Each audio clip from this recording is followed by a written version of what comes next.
Hello everyone, welcome to my channel Shipra classes. कैसे हैं आप सभी लोग? बच्चों, आपको सामने एक न्यू टॉपिक दिखाई दे रहा होगा, परसेंटेज। Percentage to fraction. ठीक है, आज हम न्यू टॉपिक सीखने वाले हैं, परसेंटेज का। ये टॉपिक आपके एग्जाम में पूछा जाता है। किस किस एग्जाम में पूछा जाता है? यूपी टेट में पूछा जाता है, सी टेट में पूछा जाता है, यूजीसी नेट में पूछा जाता है। मीन्स मेरा कहने का है कि मतलब ये है कि ये सारे ही जितने भी टीचिंग एलिजिबिलिटी टेस्ट होते हैं, सब में ये टॉपिक पूछा जाता है। और जो छोटी क्लास के बच्चे हैं, जिनके बुक्स में भी 7th में 8th में परसेंटेज का चैप्टर आया है, तो वो भी इस वीडियोस के थ्रू अपने परसेंटेज के कॉन्सेप्ट को क्लियर कर सकते हैं। क्यों? क्योंकि मैं आपको बहुत बेसिक से परसेंटेज पढ़ाने वाली हूँ।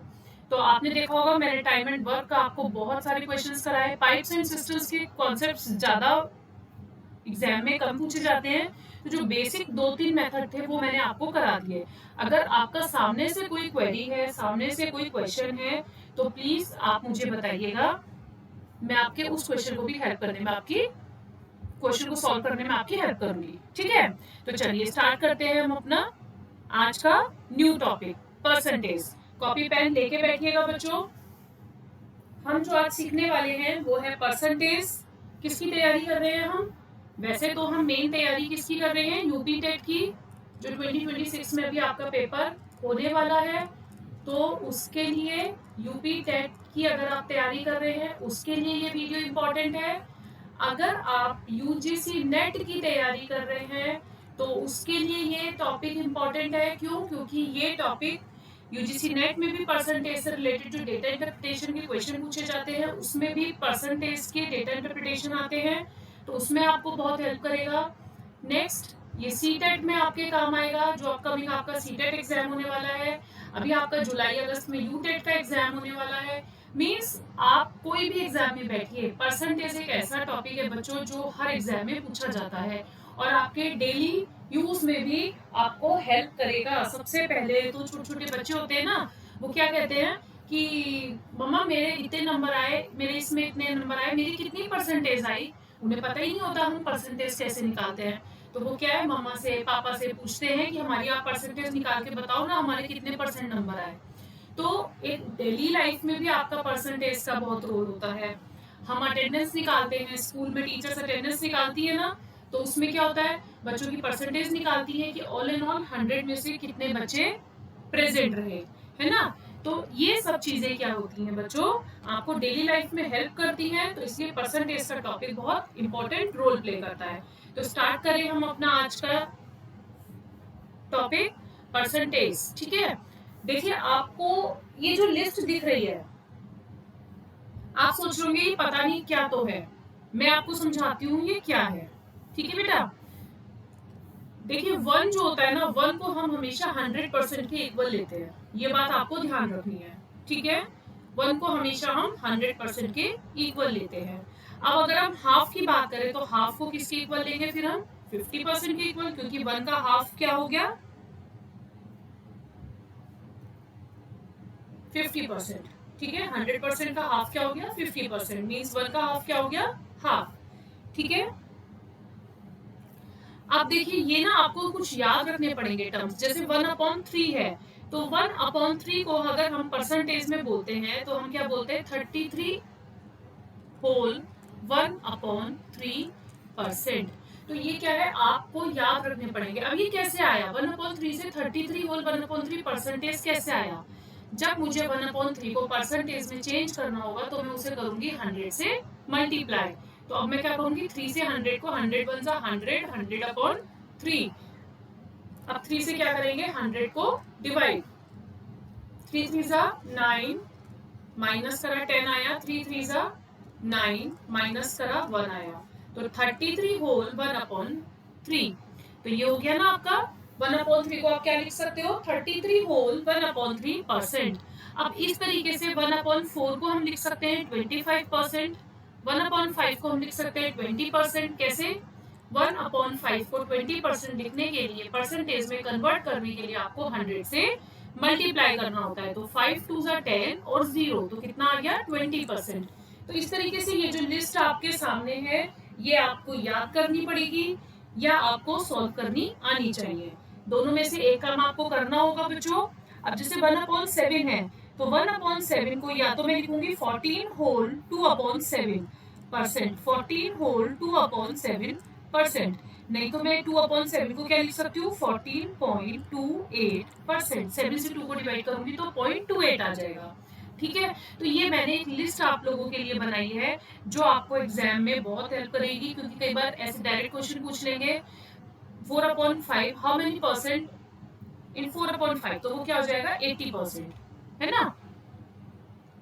तो इस तरीके से आप जो है ये पूरी लिस्ट एक बार गो थ्रू कर लीजिएगा। अभी मैं आपको आगे के क्वेश्चंस कराऊंगी ना, तब आपको समझ में आएगा कि ये लिस्ट कितनी इंपॉर्टेंट है। इसका स्क्रीनशॉट लेके रखिए या इसका प्रिंट आउट निकाल के रखिए या फिर इसको आप अपनी कॉपी में नोट डाउन करके रखिए और डेली अपनी स्टडी टेबल पे लगा लीजिए, डेली इसको लर्न कीजिए। ये हर बच्चे के लिए बेनिफिशियल है, किसी भी क्लास का स्टूडेंट हो, किसी भी एग्जाम की वो तैयारी कर रहा हो। तो ये तो हुआ हमारा बेसिक एक, कि हम कैसे एक नंबर से, एक फ्रैक्शन से परसेंटेज में चेंज करते हैं या परसेंटेज से फ्रैक्शन में कैसे चेंज करते हैं। अभी मैं आपको एक चीज और बताती हूँ। देखिए, 3 चीजें मैथ्स में ऐसी होती हैं जिसे हमेशा हम 100% लेते हैं। मैथ्स में 3 चीजें ऐसी होती हैं जिसे हम हमेशा क्या लेते हैं, 100%। एक तो डिनोमिनेटर, एक कॉस्ट प्राइस और एक एक्सपेंडिचर। जब हम कोई भी क्वेश्चन सॉल्व कर रहे हैं, सपोज टू उसमें एक्सपेंडिचर गिवन है, सेविंग्स गिवन है, तो इस तरीके से वहां पर आपको जो खर्चे लेने हैं वो 100% लेने होंगे, कॉस्ट प्राइस वो 100% लेनी होगी, डिनोमिनेटर आपको 100% लेकर कंसीडर करना होगा। लेकिन ये कैसे यूज करना है क्वेश्चन में, ठीक है, तो ये चीज आपको मैं बताऊंगी जब हम क्वेश्चंस को सॉल्व करेंगे। ठीक है बच्चों, देखिए अब मैं आपको बताऊं, ये मैंने लिखा है 1/2। 1/2 में 1 तो है न्यूमरेटर, ठीक है, जिसे नहीं पता मैं बता देती हूँ बेटा, और 2 क्या है, डिनोमिनेटर। 2 को हम क्या बोलते हैं, डिनोमिनेटर।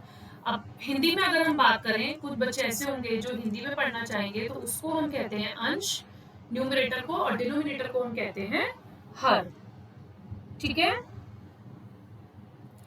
आप देखिए जैसे ये 1/2 है, मैंने आपसे कहा डिनोमिनेटर को 100 कंसीडर करते हैं, मतलब 2 क्या है आपका 100%, कि अगर आपके पास 1/2 का फ्रैक्शन है तो उसमें 2 को हम क्या कंसीडर करेंगे, 100% के इक्वल लेकर क्वेश्चन को सॉल्व करेंगे। चलिए आगे बढ़ते हैं, थोड़े से 1-2 क्वेश्चंस मैं आपको कराती हूँ, तब आपको कॉन्सेप्ट्स और अच्छे से समझ में आएंगे। ठीक है, question number 1, how to solve these questions. If selling price, देखो आपको सेलिंग प्राइस दे रखा है 7700, ठीक है, और आपको प्रॉफिट परसेंट दे रखा है 16 whole 2/3%। Then what is the cost price, तो बताओ कॉस्ट प्राइस क्या होगा। ठीक है, तो सबसे पहले तो मैंने आपको क्या बताया कि हम पहले फॉर्मूला मैं लिख देती हूँ। सेलिंग प्राइस का फॉर्मूला होता है कॉस्ट प्राइस प्लस प्रॉफिट। देखो आप कोई भी चीज बेचते हो तो या तो उसे प्रॉफिट में बेचोगे या लॉस में बेचोगे। अब आपके क्वेश्चन में प्रॉफिट परसेंट गिवन है तो मुझे यहाँ प्रॉफिट लेना पड़ेगा, मींस मैंने वो जो चीज खरीदी है उस पर कुछ ना कुछ मुझे प्रॉफिट हुआ होगा तो उसका सेलिंग प्राइस बना होगा। ठीक है, तो कॉस्ट प्राइस तो आपके पास क्या है, प्रॉफिट परसेंट क्या गिवन है आपको 16 होल 2/3। अब देखो मैंने आपको जो फर्स्ट लिस्ट बताई थी 16 होल 2/3, यहाँ पे अगर आप ध्यान से देखो तो ये 1/6 के इक्वल है ना, 1/6 के इक्वल। तो अभी मैं क्या करूंगी 16 होल 2/3 को 1/6 लिख दूंगी फ्रैक्शन में। तो अब 1/6 में मैंने आपको बताया था प्रीवियस स्लाइड में, सारी स्लाइड आपस में कनेक्टेड है बेटा। कॉस्ट प्राइस को हम 100% के इक्वल लेते हैं, तो 6 को हम क्या करेंगे, ये आपका हो जाएगा सीपी, इसे 100% के इक्वल लेंगे और ये हो जाएगा आपका प्रॉफिट। ठीक है, तो अब देखो सीपी कितना हो गया 6 और प्रॉफिट कितना हो गया 1, तो सेलिंग प्राइस कितना आ गया 7। इस तरीके से इन क्वेश्चंस में हम सेलिंग प्राइस को फाइंड आउट करते हैं। अब आपको सेलिंग प्राइस ये तो आपने निकाला है, लेकिन आपको क्वेश्चन में सेलिंग प्राइस कितना गिवन है, गिवन कितना है सेलिंग प्राइस 7700, ये गिवन है ना। तो आपके पास सेलिंग प्राइस कितना पोर्शन आया है 7। तो अभी आप क्या करेंगे 7700 को 7 से डिवाइड कर दोगे तो आपके पास आएगा 1100।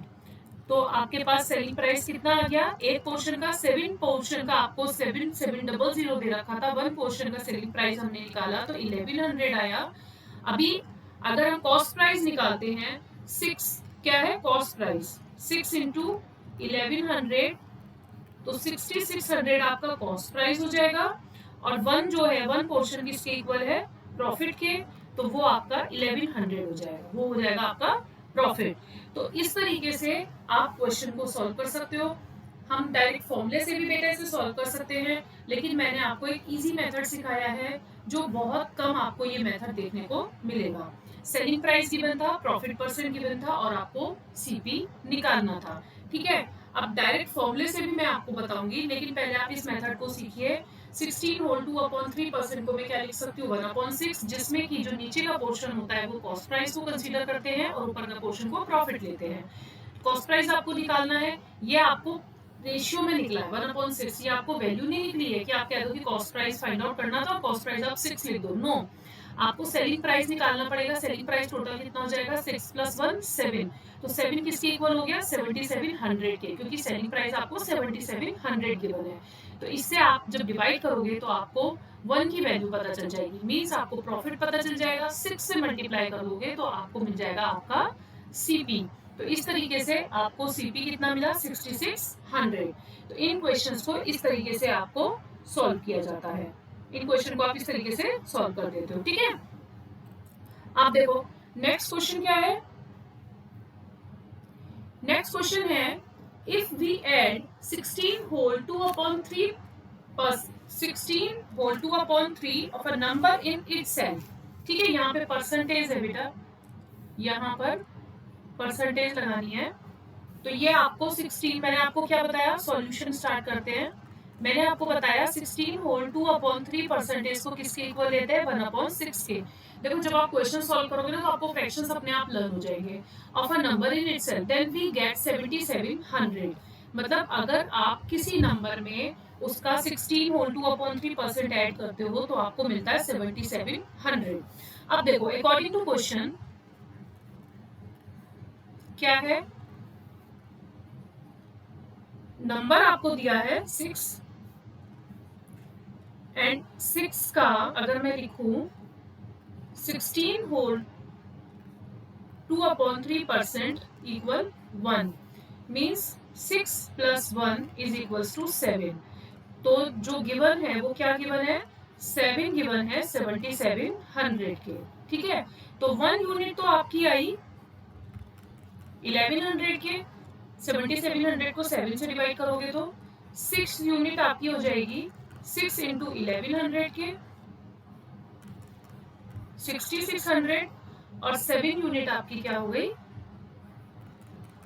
7700 के। आपसे क्वेश्चन पहले मैं एक बार और समझा देती हूँ। क्वेश्चन क्या पूछा जा रहा है कि अगर हम किसी नंबर में 16 होल 2/3% उसका 16 होल 2/3% ऐड करते हैं तो हमें 7700 मिलता है। तो बताओ वो नंबर क्या था जिसमें हमने 16 होल 2/3% ऐड किया था। तो 16 होल 2/3% को हम 1/6 लिख सकते हैं, है ना। तो according to question total number क्या हुआ 6। ठीक है, मैंने क्या बताया था आपको, डिनोमिनेटर को हम टोटल लेते हैं 100% के, तो नंबर आपका हुआ 6। तो 6 का 16 होल 2/3% हो जाएगा 1। क्यों, यहाँ पर कितना पोर्शन बचा 6 का 16 होल 2/3% क्या होगा 1। तो इट मीन्स आपको क्वेश्चन में क्या गिवन है 7700 आपको मिल रहा है। तो आपको दोनों पोर्शन को ऐड करके ही तो 7 मिल रहा है ना। तो 7 किसके इक्वल हो गया 7700 के। इससे हमने 1 यूनिट निकाल ली, 6 यूनिट निकाल ली और 7 यूनिट निकाल ली। लेकिन अब इसमें से आंसर कौन सा हुआ, आंसर आपका हुआ 6600। क्यों, क्योंकि आपको नंबर टोटल क्या है आपके पास डिनोमिनेटर में 6, तो डिनोमिनेटर को कंसीडर करते हैं और फिर उसके बाद में आंसर देते हैं। ठीक है, चलिए क्वेश्चन और करते हैं, इसके बाद और ज्यादा क्वेश्चन नहीं कराऊंगी नहीं तो कंफ्यूजन होगा आपको। ये न्यू मेथड्स है बेटा परसेंटेज के, हर जगह आपको ये क्वेश्चंस और ये मेथड देखने को नहीं मिलेंगे। If we subtract 14 whole 2 upon 7% of a number from itself, then we get 4800. अब यहाँ पर हम सब्ट्रैक्ट कर रहे हैं, तो 14 whole 2 upon 7% को हम लिख सकते हैं 1 upon 7. अब अकॉर्डिंग टू क्वेश्चन जो नीचे होता है वही मेन नंबर है, मतलब 7 जो है वो आपका मेन नंबर है, तो नंबर क्या हुआ, नंबर इज 7. तो 7 का 14 होल 2 अपॉन 7% कितना हो गया, 1. हमने पीछे ऐसे किया था ना. अब यहाँ पे सब्ट्रैक्ट कर रहे हैं, तो इन दोनों नंबर को हम माइनस कर देंगे, तो हमें मिल जाएगा 6. आपको गिवन क्या है, 4800. तो 6 किसके इक्वल हुआ, 4800 के. अब यहाँ से भी ऐसे ही 1 यूनिट आप निकालेंगे, तो 4800 को आपको डिवाइड करना होगा 6 के साथ, तो क्या आंसर आएगा, 800. 6 8 48. यहाँ से अब आप निकालिए 7 यूनिट, तो 7 यूनिट हो जाएगी 7 इंटू 800, 5600. और आपकी 6 यूनिट हो जाएगी 6 इंटू 800, 4800. अब आप बताइए टोटल नंबर डिजिट क्या थी हमारी फ्रैक्शन में, 7. क्या थी, 7. ठीक है, तो 7 यूनिट के आगे जो आंसर आया वही आपका फाइनल आंसर हो जाएगा. तो अगर किसी नंबर में से हम 14 होल 2 अपॉन 7% माइनस करते हैं और हमें 4800 मिलता है, तो बताओ वो नंबर क्या होगा, वो नंबर होगा 5600. ठीक है, समझ में आ गया बेटा. तो अभी आज इतना ही रखेंगे. अगर आपको किसी क्वेश्चन में कोई प्रॉब्लम हुई हो तो प्लीज बताइएगा. मैं इसके बेसिक्स भी करवाऊंगी आपको कि परसेंटेज से फ्रैक्शन में कैसे बदलते हैं, फ्रैक्शन से परसेंटेज में कैसे बदलते हैं, वो भी करवाऊंगी. कुछ क्वेश्चंस मैं आप लोगों के लिए लेकर आई हूँ. अगर आप इन्हें समझ गए तो वो अपने आप ही आप कर लोगे. और वो आई होप आप लोगों ने पढ़ भी रखे होंगे, बहुत से चैनल्स में भी आपने पढ़ा होगा, बहुत से टीचर्स भी ये चीज बताते होंगे. लेकिन ये जो क्वेश्चन है, ये क्वेश्चन सब टीचर्स आपको नहीं डिस्कस करेंगे, तो इसलिए ये क्वेश्चन बहुत इंपॉर्टेंट है. प्लीज इनको अच्छे से पढ़िए, समझिए. कहीं कुछ समझ में नहीं आ रहा हो तो प्लीज डिस्कस कीजिए, कमेंट कीजिए, ताकि मैं आपकी ज्यादा से ज्यादा हेल्प कर पाऊँ. और वीडियोस पसंद आ रही है बच्चों तो लाइक शेयर एंड सब्सक्राइब करना मत भूलिएगा. आज के लिए इतना ही रखते हैं. Thank you for watching. Bye bye, take care.